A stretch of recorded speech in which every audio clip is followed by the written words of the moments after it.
इस्लाम धर्म में क्या कहा गया है, आइए अब इसे समझते हैं। पवित्र कुरान की शुरुआत ही होती है अल्लाह अत्यंत दयालु और कृपालु है। मतलब अल्लाह जो है वो अत्यंत दयालु है, कृपालु है।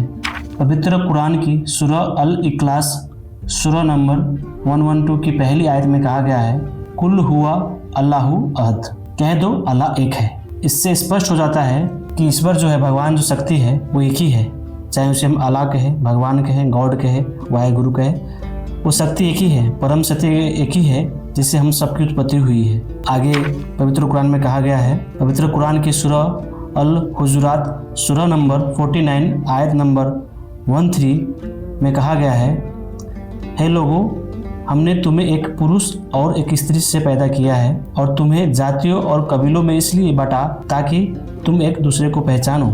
निसंदेह अल्लाह के निकट तुम में से सबसे सम्मानित वही है जो सबसे अधिक तकवा वाला होगा।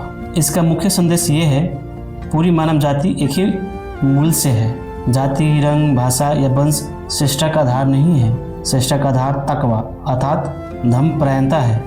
तकवा का अर्थ होता है धर्मपरायणता, जो धर्म का पालन करते हैं, धर्म के हिसाब से ज़िंदगी को बहन करते जीते हैं। तो इससे भी आप लोगों को क्लियर हो जाना चाहिए, हम सबको क्लियर हो जाना चाहिए। पवित्र कुरान में भी यही बात बताई गई है कि समस्त सृष्टि का जो निर्माण हुआ है, अलग अलग जातियाँ हुई है, सब हम दूसरे को समझने के लिए, पहचानने के लिए हुआ है। और सबसे श्रेष्ठ वही होगा, अल्लाह के पास वही सम्मानित होगा जो धर्म के पालन करता हो, मतलब सब प्रेम से मिल के रहता हो और सत्य से ज़िंदगी से जीता हो।